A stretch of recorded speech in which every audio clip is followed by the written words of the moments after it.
Je voudrais qu'on aille tout de suite ensemble vers la parole de Dieu. On est sur notre thématique de la parole aux actes. Et bien sûr, on fait référence au livre des Actes des Apôtres qui suivent les évangiles. Les 4 évangélistes qui ont écrit le même récit de la vie de Jésus parlent de cette bonne nouvelle du royaume de Dieu qui est venu. Jésus est venu annonçant la bonne nouvelle partout où il passait. Cette bonne nouvelle, c'est que Dieu nous aime et qu'il pense à nous. Amen. Ça, c'est la bonne nouvelle. Non seulement il pense à nous, il nous aime, mais il vient également pour nous sauver de nos péchés. Et il y a comme une épée de Damoclès sur notre tête, une condamnation qui pèse sur nous à cause du péché qui règne dans nos cœurs. Chacun d'entre nous, on est soumis à cette loi naturelle et humaine et inéluctable qui est la loi du péché en nous. Mais Dieu est bon envers nous et il nous délivre de nos péchés. Amen. Il nous délivre de la condamnation de nos péchés, il nous délivre du pouvoir du péché. Tout ce qui t'accable, tout ce qui t'accuse, tout ce qui te tire vers le bas, le Seigneur est capable de t'en délivrer. C'est ça la bonne nouvelle. Jésus est venu pour payer le prix de nos péchés. Parce qu'il fallait que devant la justice de Dieu, quelqu'un paye le prix de nos péchés. Et celui qui a payé le prix, c'est Jésus, comme l'agneau de Dieu qui est venu ôter le péché du monde. Il fallait le sacrifice d'un homme innocent qui paye pour nos péchés. Aucun d'entre nous ne pouvait sauver quelqu'un d'autre. Un papa ne peut pas sauver son fils ou sa fille de ses propres péchés.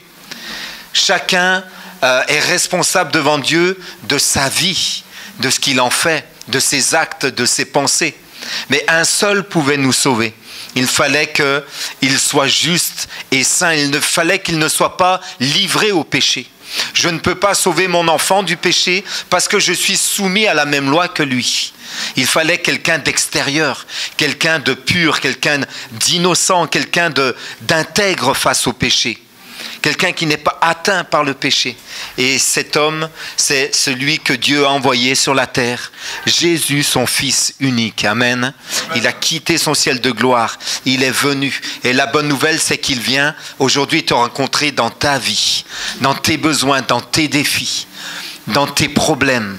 Il vient pour te secourir. C'est ça la bonne nouvelle de l'Évangile. Alors cette bonne nouvelle, encore une fois, s'est répandue après que Jésus ait tout accompli par amour pour nous à la croix. Il a souffert pour nos péchés, nous l'avons loué pour ça, nous l'avons chanté pour ça, nous l'avons adoré. Lui, le crucifié, est ressuscité d'entre les morts. Et aujourd'hui, il attire à lui les hommes. Tous ceux qui veulent s'approcher de lui. Aujourd'hui, alors que tu entends cette bonne nouvelle, tu peux t'approcher de lui et lui confier ta vie. Tu peux t'abandonner à lui. Tu peux tout relâcher dans sa présence. Tu peux te confier à lui. Il est capable de te secourir pleinement. Cette bonne nouvelle donc est annoncée alors que Jésus était élevé auprès du Père pour attirer les hommes à lui. Alors qu'il est aujourd'hui vivant dans le ciel auprès du Dieu créateur. C'est notre mission de vous annoncer ce beau message. C'est ce que je fais ce matin, c'est ce que l'Église fait. L'Église est là pour ça. Et pour remplir cette mission, Jésus a envoyé le Saint-Esprit dans le monde. Jésus savait très bien que sans le Saint-Esprit, on ne peut rien faire. Dans Jean chapitre 16, verset 7, il nous dit ceci. Je vous dis la vérité, c'est Jésus qui parle à ses disciples. Il vous est avantageux que je m'en aille, car si je ne m'en vais pas, le Consolateur ne viendra pas vers vous. Mais si je m'en vais, je vous l'enverrai. Les disciples auraient bien aimé retenir Jésus avec lui. Et si on avait été à leur place, nous aussi, on aurait bien aimé. Avoir à nos côtés celui qui pardonne les péchés, celui qui ressuscite les morts, celui qui touche le malade et qui le guérit, c'est quand même bon. Vous êtes d'accord avec ça? Bien sûr que les disciples voulaient le retenir, mais Jésus a dit, il vous est avantageux que je m'en aille.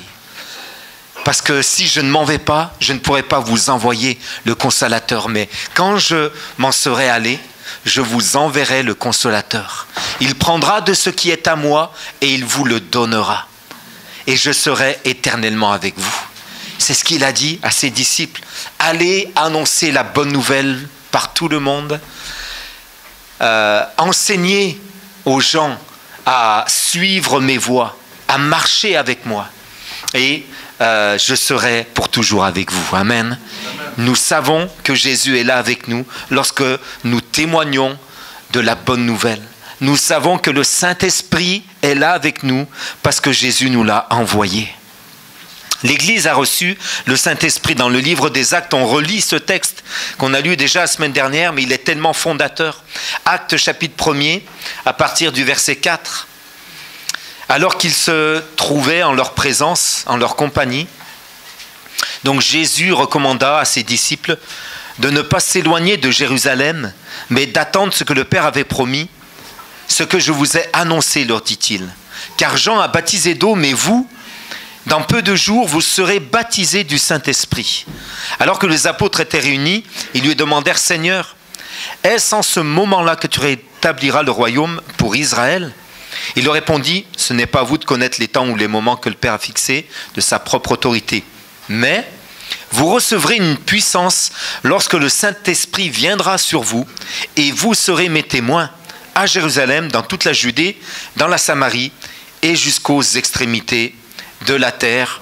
Amen. Ce n'est pas à vous de connaître les temps du rétablissement de toutes choses, mais en attendant que le Père décide de rétablir le royaume en Israël ou pas, il y a un autre royaume qui doit s'établir dans le cœur de tous les hommes et dans le cœur des habitants d'Amiens et de ceux qui viennent de Côte d'Ivoire ou d'ailleurs. Amen. Et c'est le royaume de Dieu. Le royaume de Dieu n'est pas un royaume terrestre, c'est un royaume spirituel où l'amour de Dieu règne, où la paix de Dieu règne, où la joie de Dieu règne. Et ça se passe, mes amis, dans le cœur. Le territoire du royaume de Dieu, c'est ton cœur. Et Dieu veut régner avec son amour, avec sa paix, avec sa joie dans ton cœur. Et ça, il n'y a pas beaucoup d'hommes qui sont capables de le faire. Ton mari n'est pas capable de te donner l'amour et la joie et la paix que seul Dieu peut te donner. Oui, peut-être tu reçois de l'amour, et c'est bien et c'est normal, n'est-ce pas? On se marie parce qu'on s'aime. Peut-être il y a une certaine sérénité, mais dans ton intimité, au plus profond de ton cœur, une épouse ne peut pas combler son mari, vraiment. Un mari ne peut pas combler son épouse. Seul Dieu remplit le cœur de l'homme profondément. Amen. Et c'est le royaume de Dieu, c'est le règne de Dieu. Et pour annoncer ce règne qui vient, Dieu nous a donné le Saint-Esprit. Le Saint-Esprit. Attendez que le Saint-Esprit vienne sur vous et vous aurez une puissance pour être des témoins. Le mot puissance, je vais être très rapide, j'ai été un peu long au premier service, mais là je vais être rapide. Ce mot puissance, on le retrouve avec des nuances différentes dans le Nouveau Testament. Il y a 9 nuances de ce mot. C'est une puissance qui peut nous servir pour nous permettre de nous adapter à des situations difficiles, des situations où on a besoin de se transformer, un peu comme un caméléon qui s'adapte à son milieu naturel. Donc on n'est pas appelé à être un caméléon partout, à être mauvais avec les mauvais et bon avec les bons. Vous êtes d'accord avec ça, hein? C'est pas du tout ça. Mais par contre, une puissance qui va me permettre de me transformer dans les situations que je traverse. Ça, il faut la puissance de Dieu. Amen. Là, on a besoin de la grâce de Dieu. Donc, il y a une puissance qui vient sur nous, celle du Saint-Esprit, pour nous permettre de nous adapter. Également pour nous permettre d'endurer les difficultés et les épreuves. Tu traverses des temps difficiles, tu as besoin de la puissance de Dieu pour traverser ces temps difficiles. Plusieurs traversent des maladies, des difficultés. Et ça prend un moment. Dieu peut intervenir pour nous. Dieu peut nous secourir. Mais ça passe, ça nous demande de traverser le temps de la difficulté et de l'épreuve. Et Enora, si vous êtes amis avec Enora sur Facebook, vous savez ce que le Seigneur a fait pour elle cette semaine. Elle a rendu témoignage au premier service et puis elle est là. Ben Enora, viens alors. Allez, viens nous rendre témoignage rapidement. Est-ce qu'on peut juste l'encourager? Je ne savais pas que tu serais là, donc écoute, on profite de ta présence. Je croyais qu'il allait l'introduire rapidement comme ça. Voilà, voilà, c'est fait. Donc voilà, je veux vraiment rendre ce témoignage pour la gloire de Dieu parce que j'ai vécu une expérience effectivement cette semaine qui m'a beaucoup touchée. Depuis 2 ans, j'avais un angiome qui me gênait beaucoup et en fait cette semaine, il s'est infecté, il s'est mis à beaucoup saigner et du coup j'ai vu 2 médecins, ils m'ont dit que ça nécessitait une intervention par un dermatologue et du coup en fait cette semaine j'étais en fait juste en train de me doucher et j'ai loué Dieu, j'ai mis la louange et j'ai commencé à vraiment louer Dieu. Et alors que je louais Dieu, l'angiome est tombé. Et du coup, j'ai vraiment réalisé la puissance de la louange. Je priais vraiment pour que Dieu me guérisse, mais là, en louant, je me suis sentie visitée par Dieu. Et c'était trop bon et... Il était tard, il était 23h50 et je me rappelle que j'ai reçu ce verset dans ma douche. Alors qu'il louait et priait Dieu, les portes de la prison s'ouvrirent. Et j'ai réalisé la puissance de la louange et je suis allée fouiller dans ma Bible et la version dit « Il était près de minuit et alors qu'il louait et priait Dieu, et j'ai vu l'heure, j'ai fait « Waouh, tu l'as fait pour moi !» Et j'ai réalisé la puissance de la louange. Donc gloire à Dieu, gloire à Dieu. Donc... Voilà, encouragement, réfugiez-vous vraiment dans la louange et la prière, même quand la saison est difficile, même quand c'est dur, priez et louez Dieu parce qu'il y a une vraie puissance dans la louange et la prière. Amen. Merci beaucoup. Merci Nora. C'est bon de vivre ces moments-là, amen. Et il faut la puissance de Dieu pour endurer aussi, pour aller jusque-là, pour arriver à ce temps où Dieu nous donne sa grâce et son secours. Amen. Et je prévois, je pense que plusieurs vont attendre minuit pour mettre la musique à fond dans leur voisinage et louer le Seigneur. Bon, ça c'était pas tout à fait le message, mais on a compris. Une puissance pour régner. Dieu nous appelle à régner sur nos difficultés. Une puissance pour régner sur l'adversité, sur les difficultés. La puissance que Dieu donne à ses enfants, c'est pas simplement pour subir, pour résister à la pression, à l'assaut de l'adversité. Bien sûr il te donne la capacité de ne pas fléchir, de ne pas ployer, de résister. Mais Dieu veut plus que ça pour ses enfants. Il veut nous donner la capacité de dominer l'adversité et pas simplement la force de la subir. Et ça, c'est important. Il y a une puissance comme ça. Peut-être quelqu'un qui a besoin de franchir une étape et qui prie en ce moment pour ça. Seigneur, donne-moi la capacité de résister. Tu vois peut-être la pression que j'ai au travail. Seigneur, j'ose rien dire, je suis là. Mais peut-être que tu es appelé à régner sur cette difficulté et à la transformer. Un peu comme Joseph l'a fait. Joseph, dans sa prison, il est là, il est en difficulté et il priait, Seigneur, permets-moi certainement d'être capable de subir cette injustice. Je suis là, c'est pas normal, c'est un faux jugement, c'est une erreur, j'ai été abandonné, ainsi de suite. Il aurait pu se plaindre, mais il n'a pas fait que ça. Il a renversé la situation. Et alors qu'il était prisonnier, il est devenu responsable de la prison. Il avait les clés de la prison, les amis. Amen. Il a régné dans l'adversité. Et Dieu est capable de te donner de telles victoires. Une puissance pour motiver ou encourager. Le mot puissance, on le retrouve également donc, dans le Nouveau Testament. Et vous recevrez une puissance qui va vous permettre de motiver autour de vous et d'encourager. Parfois, on passe par des temps de découragement, par des temps d'abattement et de difficultés. Et oui ou non, ça nous arrive. Hein? À chacun d'entre nous, ça nous arrive. Mais la puissance du Saint-Esprit va te permettre de continuer d'avancer et de retrouver de l'énergie pour te motiver. Une puissance dans un autre domaine pour combattre. Et là, on parle de terrain, on parle de proximité, d'être au corps à corps avec notre ennemi, avec l'adversité. Et quand je dis ennemi, c'est pas forcément quelqu'un, hein. Voyez pas des personnes forcément derrière, mais on a beaucoup d'ennemis. Ça peut être l'intimidation, ça peut être le manque de confiance, ça peut être le manque d'estime de soi, ça peut être l'oppression au travail, ça peut être l'oppression à l'école, beaucoup de choses. Mais on a des ennemis qu'on est appelé à combattre. On n'est pas simplement appelé à dire Seigneur, s'il te plaît, si tu veux t'en occuper, Dieu est capable de nous en délivrer. Mais bien souvent, au travers de ces situations, il veut nous rendre plus forts. Et pour ça, il veut qu'on fasse face à nous-mêmes, à nos difficultés, à notre adversité ou à nos adversaires. Une puissance également, dans un autre registre, pour agir, pour réaliser, pour passer du rêve à la réalité. Combien savent que rêver, c'est facile? On peut avoir de grands rêves, tout le monde est capable d'avoir de grands rêves. Tu peux rêver des choses immenses, extraordinaires. Maintenant, la difficulté, c'est pas de rêver, c'est de passer du rêve à la réalité.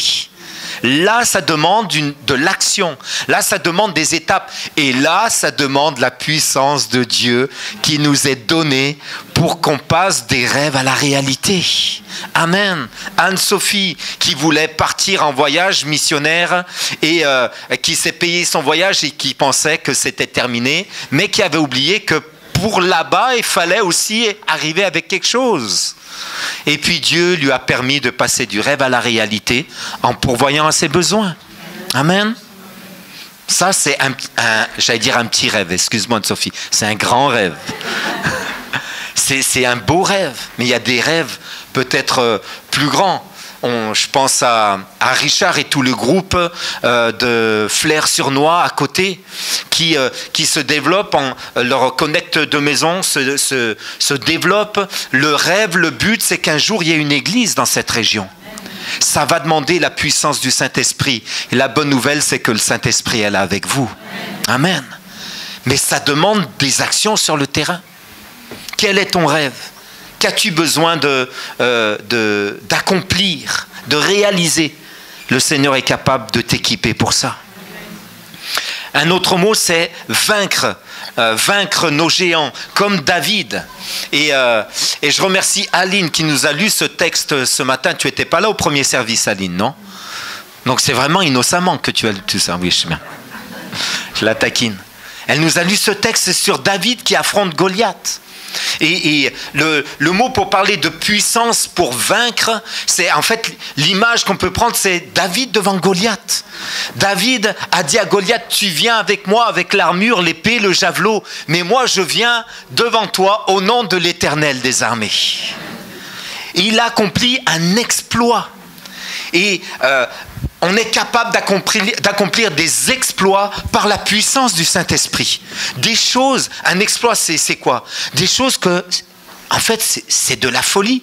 On n'est pas capable. L'équipe de France de basket a battu les États-Unis cette semaine. Salut à nos amis américains, qu'on aime.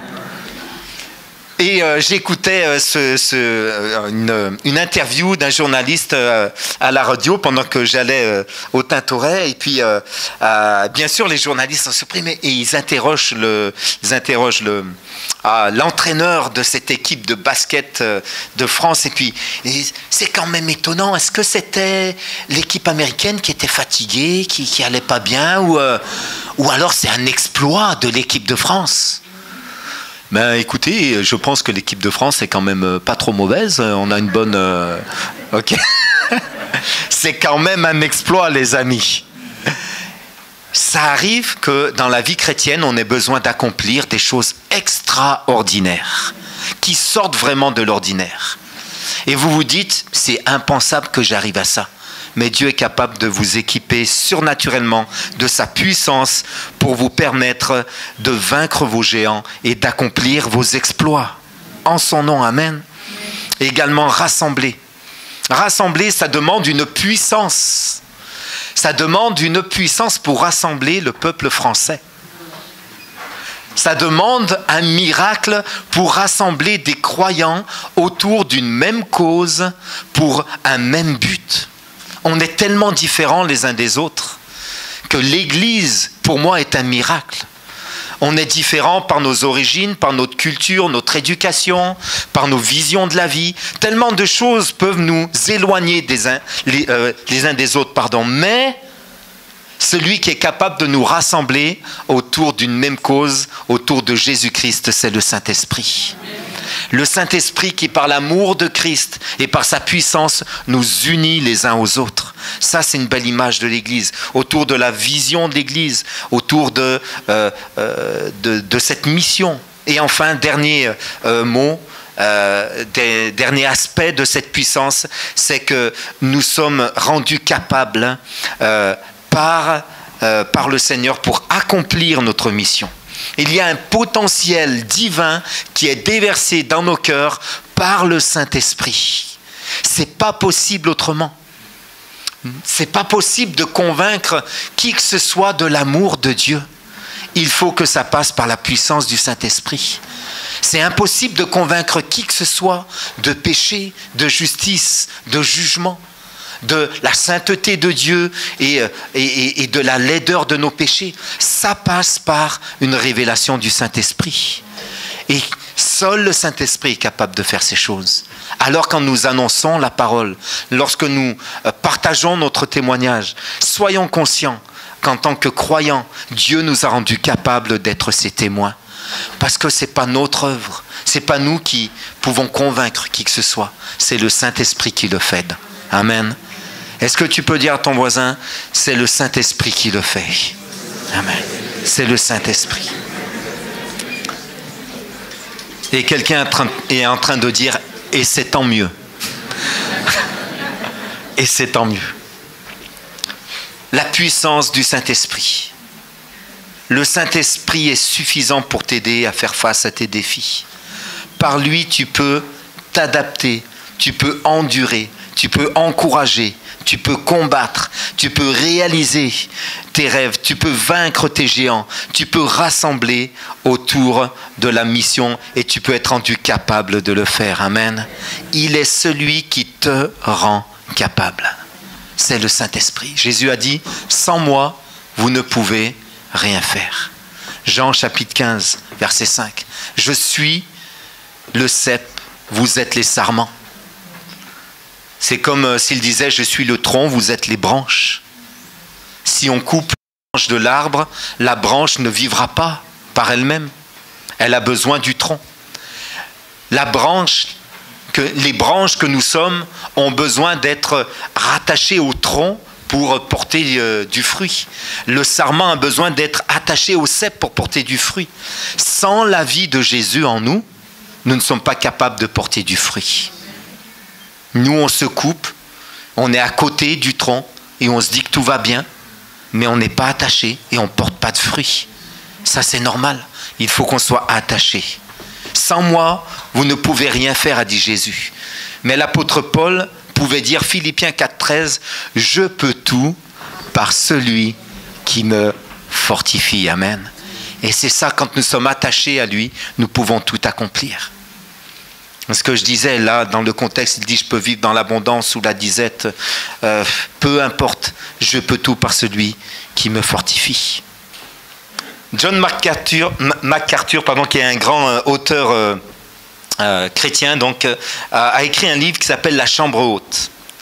Il dit ceci, le Saint-Esprit demeure en nous, Christ habite en nous et Dieu habite en nous.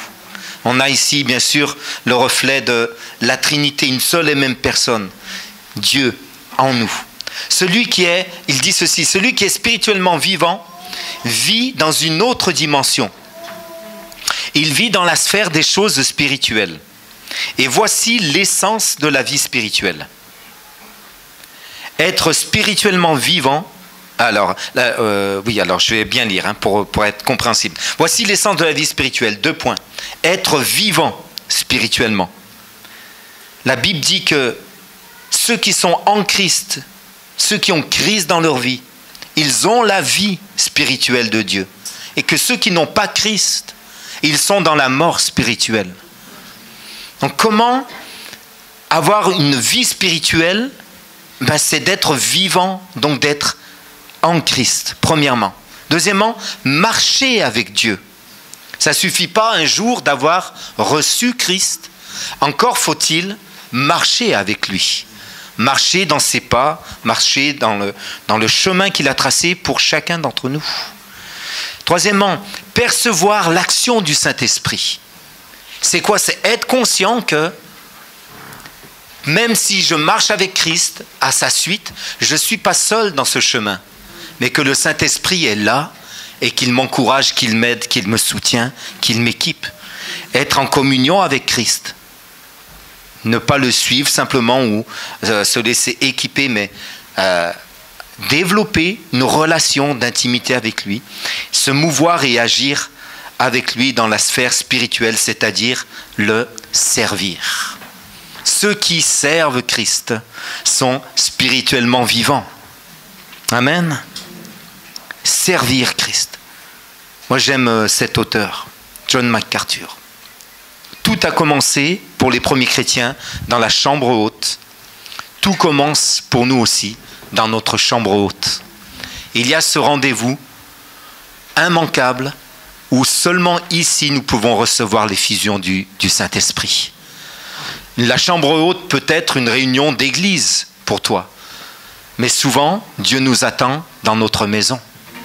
Il nous attend dans notre chambre haute à nous, dans ce lieu secret, dans ce lieu personnel, où j'attends avant de partir dans un projet, où j'attends avant de me lancer dans un combat, où j'attends les forces avant d'affronter mon géant, où je reçois l'encouragement lorsque je suis découragé de toutes parts, où je reçois les forces comme David pour vaincre mes géants et mes difficultés, où je suis capable d'endurer les épreuves avant de recevoir la bénédiction, où je suis capable d'être transformé pour m'adapter à la situation que Dieu me fait traverser. Ça se passe dans ma chambre haute. Ça se passe dans cet endroit où je reçois la puissance du Saint-Esprit. Amen. Et je vous invite ce matin à votre chambre haute. Je vous invite à vous tenir dans la présence de celui qui vous aime, de celui qui est capable d'envoyer sur vous la puissance du Saint-Esprit, qui va venir et qui va vous submerger. Oui, vous allez parler dans des langues nouvelles comme les chrétiens de la Pentecôte. Oui, vous allez vous exprimer pour adorer Dieu dans ces langues nouvelles. Mais au-dessus de tout ça, au-delà de tout ça, il y a cet équipement surnaturel pour t'adapter, pour endurer, pour encourager, pour combattre, pour réaliser tes rêves, pour vaincre tes ennemis et pour rassembler autour de toi des gens qui vont t'aider dans la mission de Dieu. Amen. Dieu est capable de t'équiper comme ça. Est-ce qu'on peut se lever, s'il vous plaît ?